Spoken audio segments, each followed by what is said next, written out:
Alors, bonjour, Gemara de Rosh Hashanah, chapitre 1, on est toujours à la page 16a, on arrive gentiment vers la fin de cette page. Alors, on n'est pas encore à la fin, hein. Il y a encore 2-3 choses à faire. Hein. Alors, la Gemara, maintenant, va analyser les 4 dates de jugement, donc en fait, on ne va pas rappeler ce qu'on a fait avant, je rappelle juste qu'on est toujours donc dans ce sujet nouveau de la Mishnah, du Tanakama, qui nous explique que à Rosh Hashanah, pardon, pas que à Rosh Hashanah, mais que Dieu juge le monde dans 4 moments bien spécifiques. Alors il va y avoir une nouvelle braïta qui a été donnée ici et qui va un peu s'inscrire dans ce sujet principal. Hein. Alors, bon, en tout cas, on a une nouvelle braïta à analyser qui est la suivante. Tanya Amar Rabbi Yehuda Mishum Rabbi Akiva, Mipenema Amra Torah Havia Omer Bepesach, Mipene Shapesach Zman Tevuahu, Amar Akadosh Baruch Hu, Aviu Lefanai Omer Bepesach, Kede Shetilbarech Lachem Tevua, Shebasadot, Mipenema Amra Torah Haviu Shite Alechem Ba'atzeret, Mipene Atzeret Zman, Perot Ha'ilan Hu. אמר הקדוש ברוך הוא, הביאו לפניי שתי עליכם בעצרת, כדי שיתברכו לכם פירות האילן, ובמה אמרו תורה נסחו מים בחג, אמר הקדוש ברוך הוא, נכסו לפניי מים בחג, כדי שיתברכו לכם גשמי שנה, ואמרו לפני בראש ואמרו לפניי בראש השנה מלכויות, זיכרונות ושופרות, מלכויות כדי שתמליכוני עליכם, זיכרונות כדי שיעלי זיכרונכם לפניי לטובה, ובמה בשופר. Alors on va la lire en traduit, je viens de la lire en hébreu, personnellement j'ai plutôt compris, ça va, quand c'est pas de l'araméen ça va, à peu près en tout cas. Hein. Alors Rabbi Yehuda a dit en de Rabbi Akiva, pourquoi est-ce que la Torah a dit apporter le Homer à Pessah, hein. Je rappelle qu'à Pessah, donc vous avez la mitzvah depuis le 2e jour de Pessah d'apporter le Homer, la récolte de l'orge.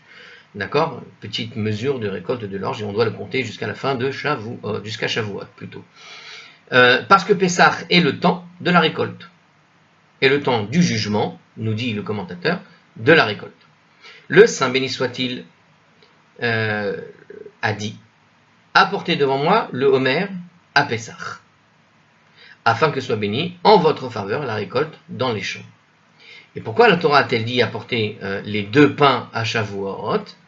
Parce que Shavuot est le temps relatif aux fruits de l'arbre, et le temps du jugement relatif aux fruits de l'arbre. Donc apporter les 2 pains à Shavuot, parce que Shavuot est le temps du jugement relatif aux fruits de l'arbre. Alors, c'est pas parce que les 2 pains avaient le goût pomme que ça n'avait rien à voir. Donc non, il n'y avait pas de goût pomme, je m'amuse, mais c'est un peu bizarre, effectivement. De toute façon, on va analyser tout ça.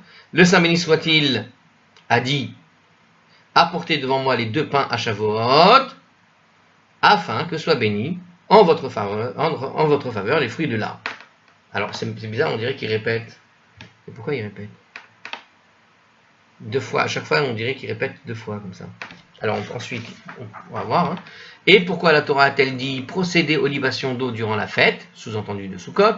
Le Saint béni soit-il a dit, faites des libations d'eau devant moi lors de la fête, Sukkot donc, afin que soit béni en votre faveur les précipitations annulées. Alors c'est pas qu'il répète, c'est qu'en fait il pose la question au départ avec la conséquence et en fait il cite le verset qui montre de quoi on parle. Ok, c'est tout simple. Et en outre, Dieu a dit encore, hein, récitez devant moi à Rosh Hashanah les versets de royauté en souvenir, de souvenir et de shofar. De royauté en vue d'accepter ma souveraineté sur vous, de souvenir afin que votre souvenir s'élève devant moi favorablement, et avec quoi? Avec un shofar. Alors, donc quand on dit apporter le Homer à Pessah, c'est l'offrande qui est faite d'orge, bon c'est bien, j'avais raison. Ensuite, apporter les 2 pains de Shavuot, 2 pains, les shnei alechem, quand on a parlé des 2 pains à propos de Shavuot, pétris d'une farine de blé qui provient de la nouvelle récolte, sont offerts à chaque année fête de Shavuot. Mais bon, le rapport entre Shavuot ici et les fruits de l'arbre n'est pas clair. Même si on a déjà vu dans l'autre Braïta et dans la Mishnah principale que, effectivement, c'est la décision. Si je relis la Mishnah, on a bien vu que c'est à Shavuot, en fait, qu'ici ils te disent, qu'est-ce qu'ils te disaient? On avait dit à Shavuot au sujet des fruits de l'arbre. Donc on voit bien que ça correspond finalement à ce qui a été enseigné dans notre Tanakama, dans notre Mishnah principale pour cette partie-là. Donc, ce qui explique finalement pourquoi on a cette Braïta, puisque cette Braïta au fond correspond bien à ce qui a été dit. Et c'est Rabbi Yehuda qui cite tout ça au nom de Rabbi Akiva, donc ce sont des paroles a priori de Rabbi Akiva, que Rabbi Yehuda a rapporté.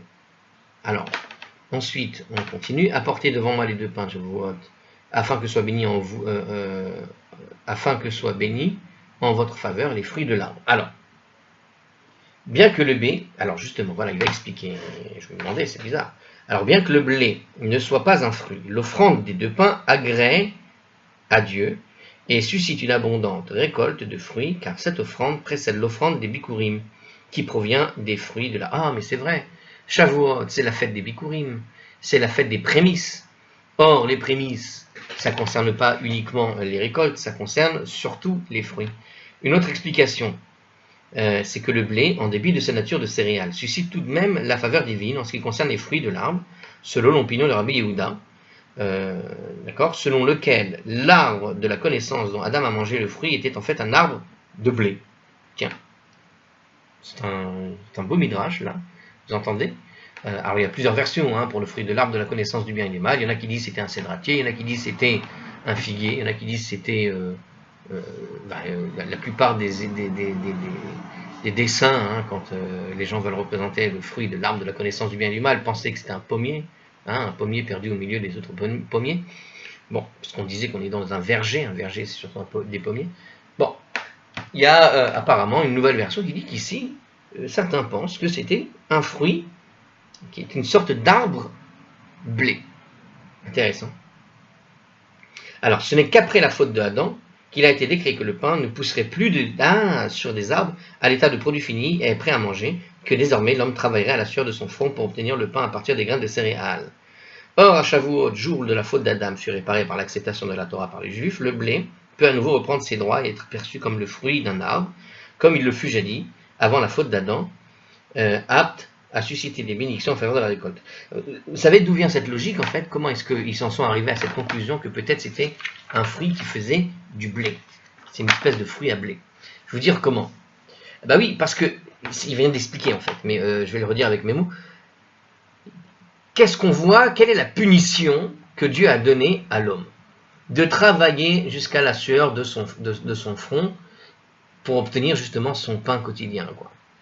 Donc, quelque part, pour obtenir du pain, tu dois travailler le blé, le faire pousser, puis ensuite travailler le blé, en faire de la farine, et puis de la farine, tu vas en fabriquer du pain, etc., etc. Tu vois, il y a tout un processus à mettre en œuvre et qui consiste finalement à faire le travaux des champs pour obtenir quelque chose à manger, qui est le pain en l'occurrence. Et le pain, la base même d'un point de vue sociologique historique, enfin le blé, c'est vraiment la première ressource qui a été, on va dire, sédentarisée.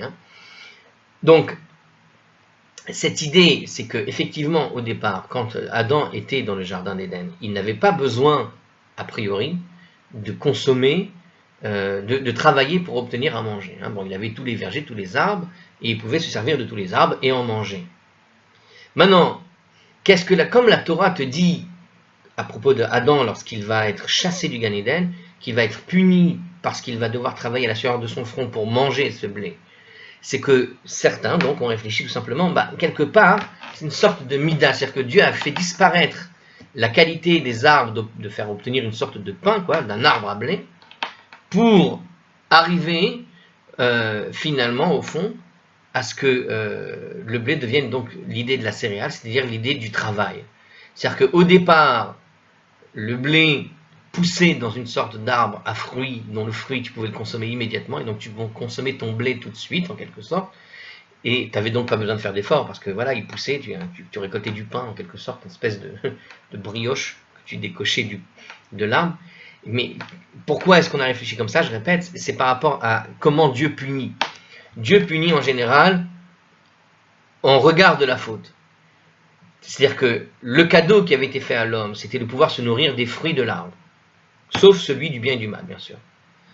Bon, tu as voulu te nourrir du fruit de l'arbre, eh bien je vais te priver de la subsistance du fruit de l'arbre, parce que tu vas devoir apprendre à subvenir à tes propres besoins en travaillant la terre pour obtenir ce que tu avais gratuitement. En réponse à la faute de t'être servi un de ces arbres que je t'avais dit de ne pas toucher. Et quelque part, il y a une espèce de parallélisme entre la faute et les conséquences de la faute, ou plutôt l'expiation de la faute. Donc pour que l'homme expie sa faute, eh bien, puisque tu n'as pas fait l'effort de te retenir pour pouvoir manger l'arbre du bien, de la connaissance du bien et du mal, qui était un arbre à pain, en quelque sorte, eh bien, je te chasse du jardin d'Éden pour que tu sois obligé de travailler dur pour obtenir ce que tu as volé, en quelque sorte. Il y a un peu cette idée-là. Voilà. Je trouve cette idée très sympathique. Alors, il y a d'autres versions pour dire encore une fois quel était le fruit de l'arbre. D'autres, par exemple Rachi, je crois, pense que c'était du raisin peut-être, non, de figue, puisque c'est avec des feuilles de figuier qu'ils se sont couverts quand ils ont trouvé qu'ils étaient nus. Vous vous rappelez l'histoire de Adam et Ève, à un moment donné ils découvrent qu'ils sont nus, ils ont pris des feuilles de figuier. Alors justement, et Rachid dit comme ça, mais d'où ils ont trouvé cette feuille de figuier d'après vous? Justement, quand ils se sont réveillés, tout d'un coup, oh, mais on est nus. Ils ont pris le plus vite possible ce qu'il y avait sous la main. Et qu'est-ce qu'il y avait sous la main? Eh bien, l'arbre de la connaissance du bien et du mal. Et cet arbre, il y avait dessus les figues. Et comme le fruit de la figue est un peu particulier, vous savez, la différence, par exemple, entre la figue et les autres fruits, c'est que la figue fait partie de l'arbre, en quelque sorte. C'est-à-dire que c'est un fruit qui est... On dirait, à propos des figuiers, pour ceux qui ont déjà vu des figuiers, que la figue elle-même, le fruit, quand il sort, c'est une sorte de prolongement, un prolongement de la branche, en quelque sorte. C'est comme si les branches se prolongeaient, se terminaient par des figues. C'est un peu bizarre, mais c'est un peu comme ça, les figuiers. Eh bien, justement, comme il est écrit dans le texte à propos d'Adam et Ève qu'ils ont mangé, non pas le fruit de l'arbre, mais qu'ils ont mangé de l'arbre, et que comme la figue est une sorte, il fait presque partie de l'arbre lui-même, ok? Donc certains ont pensé, c'est peut-être la figue, et aussi parce que Rachid nous dit que quand ils se sont servis du figuier, ils se sont servis ce qui était en face d'eux. Et comme ils se sont réveillés en ayant mangé la figue, et voilà que tout d'un coup les yeux s'écarquillent, ils découvrent qu'ils sont tout nus, ils ont pris ce qui était devant eux, et ce qui était devant eux, c'était l'arbre de la connaissance du bien et du mal. Donc ils ont pris des feuilles de figuier, c'était une figue. Ou vigne, selon les versions. Je ne me rappelle plus, qu'est-ce qu'il y a écrit, figue ou figue? Vigne, figuier. Bon, je vérifierai ça plus tard, mais bon, l'histoire de comment tu raisonnes pour déterminer quel fruit, voilà, vous avez deux raisonnements. Un raisonnement, on va dire, factuel, au niveau du pshat, puis un raisonnement sur le pshat aussi, puisque quelque part, Dieu, quand il punit, il fait toujours une sorte de métaphore dans la punition pour punir la faute par laquelle, on va dire, l'objet par lequel a été fait la faute. Eh bien, c'est cet objet-là qui va faire souffrir le fauteur, en quelque sorte. Ici, c'est par le blé que l'homme va se fatiguer, donc c'est par le blé qu'il a fauté. Et c'était quoi, donc? Un arbre à blé. Voilà d'où ça vient. Bon, et donc, pourquoi, justement, du coup, on a les lechem apanim, et ça fait référence à ce moment-là aux fruits du blé, et donc aux fruits en général? Eh bien parce que quelque part, si on revient sur notre texte, parce que la question qui est posée au fond, c'est quel rapport entre les deux pains que tu mettais devant le temple là-bas, d'accord, et les fruits, d'accord? Pourquoi est-ce que ce serait le jugement pour la récolte à venir? Eh bien, donc cette réponse-là à propos d'un midrash qui te dit que l'arbre de la connaissance du bien et du mal était en fait des fruits blés, et donc quelque part le blé retrouve sa place en tant que sainteté, c'est-à-dire que le pain, le fruit qui était interdit de toucher, de manger au moment de la faute d'Adam et Ève, quelque part retrouve sa place devant le Saint des Saints en tant que fruit que personne d'autre, si ce n'est le Kohen, ne pourra toucher, voire personne, parce que c'est des pains de consécration qui sont posés là-bas. Donc il y a cette idée-là, voilà. Et comme les deux sont reliés par rapport à la faute d'Adam et Ève, et donc l'arbre, un arbre donc, qui fait des fruits, donc on retrouve cette notion de moment particulier où, et ben voilà, où Dieu juge pour la quantité de fruits. D'accord? Bon. En tout cas, le rapport, il est là. Bon, c'est bien, c'est un Chidushim. Alors on continue dans les commentateurs ici. Donc on a dit encore une chose à un moment donné. On a parlé, voilà, on a parlé ici afin que soient bénis en votre faveur les précipitations annuelles. Donc ça, c'est à propos de Sukkot. Donc faites des libations d'eau devant moi lors de la fête, sous-entendu Sukkot, afin que soient bénis en votre faveur les précipitations d'eau. Alors qu'est-ce que nous dit le commentateur? Apparemment, cette braïta suit l'opinion de la Mishnah et celle du Tana de la Yeshiva de Rabbi Ishmael. Donc a priori, c'est ce que j'avais remarqué, effectivement, on dit un peu la même chose que notre Mishnah principale, selon lesquelles chaque sujet est jugé lors de la fête appropriée. D'accord? Plus encore, déclare le Ran, sur la Mishnah, le fait, donc à propos de la Mishnah qu'on a citée, il n'a pas la braïta, le fait que Dieu ordonne d'accomplir ces rituels lors des fêtes constitue en fait la source même de l'enseignement selon laquelle les divers jugements ont lieu lors des fêtes respectives. C'est-à-dire que ce qu'on voit ici dans cette braïta, au fond, c'est que on regarde ici au niveau de la Torah même, qu'est-ce que Dieu nous a demandé de faire? Et il nous a demandé de faire des libations en faveur des précipitations. De faire donc les libations, sous-entendu, pour les précipitations. Les libations, c'est des liquides que tu sacrifies. Hein. Donc quelque part, liquide pour les liquides. Le pain pour les fruits, avec la métaphore de Adam et Ève, etc. En tout cas, le Midrash qui se rapporte à ça. Pessah pour les récoltes. D'accord? Donc, on voit que finalement, pour le Ran ici, c'est la source, quoi. C'est la source de l'enseignement qu'on a donné dans notre Mishnah, que les jugements, au fond, sont liés aux prescriptions qui sont liées à ces fêtes. C'est-à-dire que quand Dieu a donné certaines prescriptions particulières liées aux saisons, liées à certains ingrédients, liés à l'eau, eh bien, c'est tout simplement pour nous amener à comprendre que, quelque part, ce sont des moments de jugement par rapport à ce que Dieu va nous fournir dans ces ingrédients qu'il nous a demandé d'utiliser durant ces fêtes. Autre explication, le Ramban, dans sa ligne de pensée exposée quelque part, on l'avait vu, et selon laquelle la halakha ne suit pas le Tana de la Yeshiva. Alors on avait vu effectivement que, a priori, la halakha, elle est plutôt comme Rabbi Meir, et pas du tout comme ce que dit, enfin Rabbi Meir et d'autres, qui disent que tout est fixé en fait à Rosh Hashanah. Donc on ne suit pas vraiment le Tana de la Yeshiva. Donc si on suit le Ramban qui pense comme ça, qu'est-ce qu'il nous explique ici?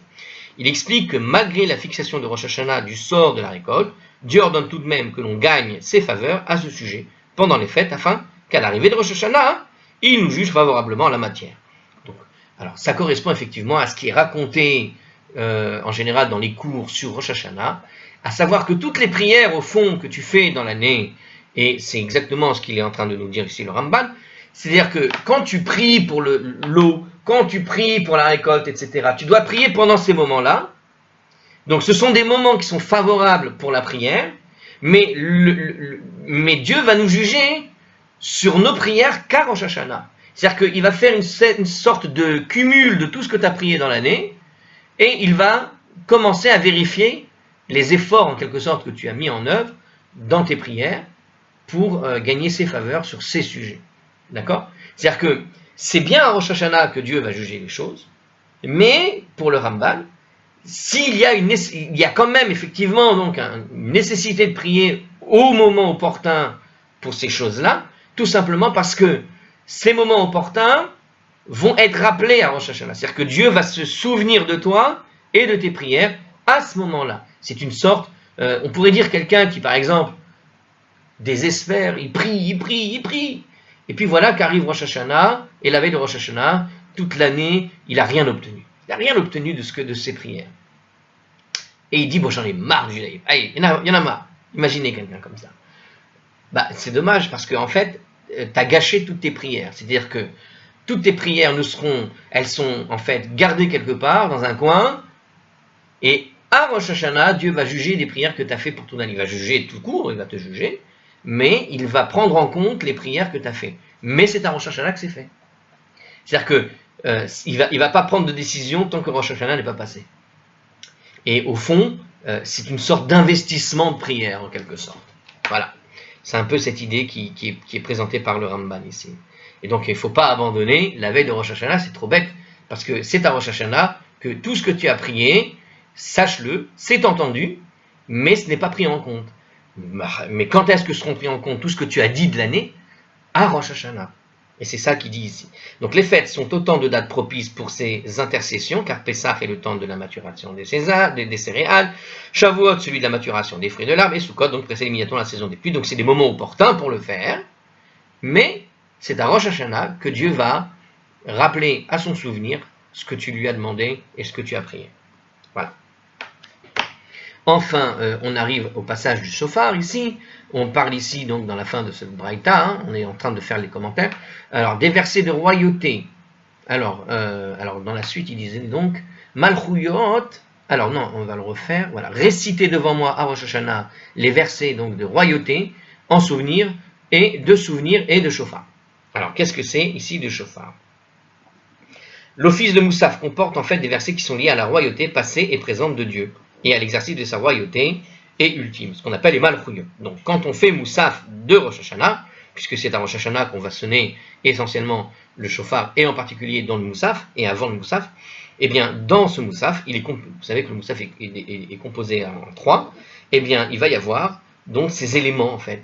Donc on parlait de versets liés au souvenir et à la royauté, donc royauté, souvenir et shofar, donc on a en fait trois passages dans le Moussaf de Rosh Hashanah, où il va y avoir à chaque fois, à chaque citation de ces passages, à la fin de tous ces passages, on va sonner le shofar. C'est-à-dire qu'on va lire ce qui concerne la royauté, lire l'attribut divin du souvenir, c'est-à-dire le souvenir de tous les agissements d'humanité, bon, mauvais, jugement auquel il est soumis, il les soumet tout au jour du jugement. Donc tout ça, ça arrive au moment je répète, hein, le Moussaf est partagé en 3 parties. La première partie, donc, ça va être a priori la royauté. La deuxième partie, les souvenirs. On va rappeler des choses. Enfin, on va rappeler que Dieu se rappelle. C'est plutôt ça. C'est-à-dire que Dieu est celui qui se souvient de tout. D'accord? Donc, et enfin, le shofar, on va donc citer des versets. Alors, ce qui est écrit ici, on va citer les versets sur le shofar, en fait, tout simplement. Voilà. Alors, et bien que la récitation de ces versets ne soit que le fait d'une ordonnance rabbinique, la Gemara lui trouve une allusion dans la Torah. D'accord? C'est-à-dire qu'en fait, la troisième fois, à propos du shofar, ce sont des ordonnances rabbiniques, mais c'est une discussion qui va avoir lieu à la fin de notre Gemara. Bon. Très bien. Et enfin, donc, avec quoi est-ce que les versets doivent être prononcés? Avec le shofar. Alors justement, c'est ce qu'on vient d'expliquer, hein, c'est-à-dire que les trois vont être faits au moment du Moussaf, j'ai l'impression. Hein. Alors, qu'est-ce qu'il nous dit ici? C'est un gros commentaire. Alors, on va lui dire. Alors, il faut accompagner la récitation des versets de Malchuyot et de Zichronot avec le son du shofar. Et il en va sans dire que les versets de shofarot doivent être aussi récités, car puisque l'on sonne du shofar, il est logique de réciter des versets qui accompagnent de manière adéquate le shofar. Donc, c'est ce qu'on a dit tout à l'heure, c'est-à-dire qu'il y a donc Malchuyot, retenez. Malchuyot, ce sont les versets de la royauté. Zichronot, ça va être les versets du souvenir. Et shofarot, ça va être les versets qui concernent la loi sur le shofar, ce qu'on doit faire, pourquoi, ou des fois où le shofar était entendu. Donc un moyen de montrer que le shofar aussi a une part importante. Donc ces trois choses-là sont dans le Moussaf, a priori. Selon cette explication, la Braïta ne fournit pas de raison pour la lecture des versets de shofarot. D'accord? Parce que pour Malchuyot, elle le fait, puisqu'il y a écrit en vue d'accepter ma souveraineté. Pour le souvenir, pour que votre souvenir s'élève devant moi. Et le shofar, il te dit quoi? Avec le shofar. Donc il n'y a pas de raison de lire les versets du shofar. Cependant, elle considère comme allant de soi l'idée de sonner du shofar implique nécessairement de prononcer les versets qui correspondent au shofar. Toutefois, pour d'autres commentateurs, la Braïta entend dire que les versets de Malchuyot et de Zichronot sont à prononcer avec à la fois le son du shofar et des versets de shofarot. C'est pour ça qu'il existera probablement à chaque fois un petit verset qui va rappeler le shofar et le son du shofar dans les trois grands moments du Moussaf que sont Malchuyot, Zichronot et shofarot. D'accord? Donc c'est accompagné avec cette petite idée du shofar. Donc on a ici, dans cette braïta, en fait, au fond, le corps même de la composition du moussaf en réalité. Hein. Vous avez ici l'origine même de pourquoi le moussaf de Rosh Hashanah est fabriqué de cette façon. Le moussaf, je rappelle, hein, c'est la amida supplémentaire qu'on rajoute à Rosh Hashanah. Il y en a deux, première puis deuxième amida. La deuxième amida, elle se fera en général après les sonneries du shofar.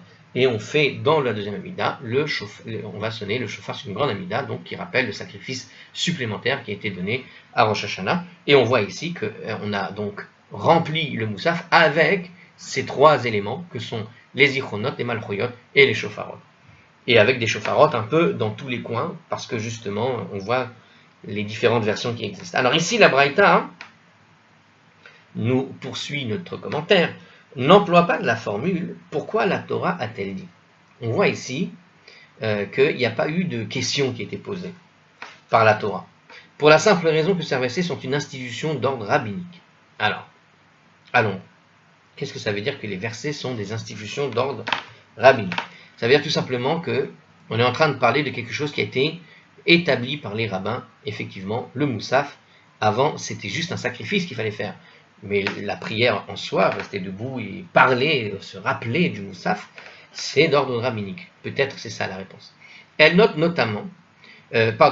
néanmoins que Dieu nous a dit de les réciter, dans la mesure où cette obligation figure en allusion dans la Bible. En insérant une telle allusion dans la Torah, Dieu a, pour ainsi dire, recommandé la lecture de ces versets et laissé aux sages le soin de les intituler la récitation formelle ou pas. Voilà. Donc elles sont devenues des obligations, mais en fait, il y a une allusion qui a été faite dans la Torah. Ces allusions sont des recommandations, ce n'était pas obligé au départ, et ce sont les rabbins qui vont les obliger, puisque ces recommandations ont été faites. Et comme en plus on parle d'une période qui vient après le temple, où il fallait se rappeler du moussaf, ils l'ont fait pendant le moussaf. D'accord? Bon. A priori. Alors, le Ritva ajoute. Alors, tout ça, c'est des commentaires d'un monsieur Ritva. C'est qui Ritva, en fait? Est-ce qu'il est quelque part? Non. Hein. Alors, le Ritva ajoute que cette précision de la Braïta, Dieu nous a dit de réciter ces versets, réfute ceux qui prétendent que les asmartot,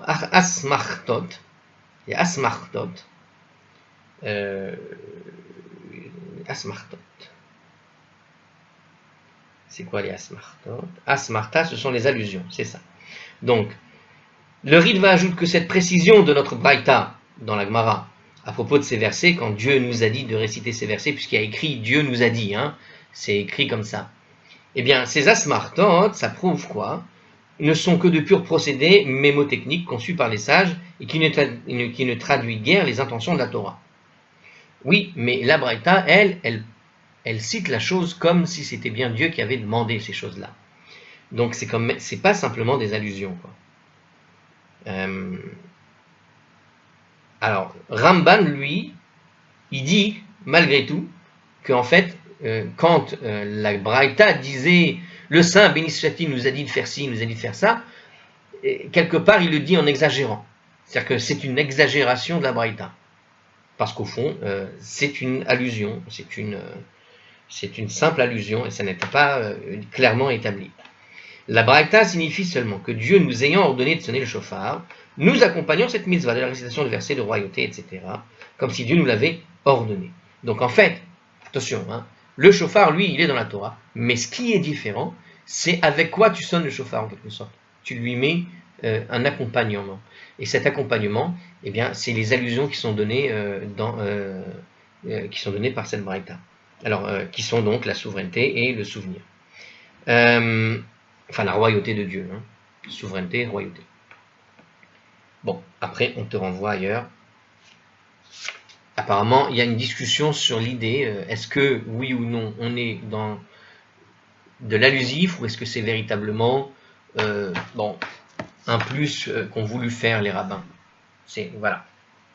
Il y a une discussion. Alors, la Gemara va nous parler maintenant du shofar. Donc, on a terminé cette braïta littéralement avec le mot shofar. Et à la fin, donc, on a parlé du shofar. Alors justement, sans revenir sur la braïta elle-même, on va parler un peu plus du shofar du coup. Alors Rabbi Abaou a dit Lama tokain be shofar Shel Haïl. Pourquoi est-ce qu'on sonne avec un chauffard de bélier? Et comme on arrive presque à une demi-heure, autant commencer le sujet sur ça la prochaine vidéo.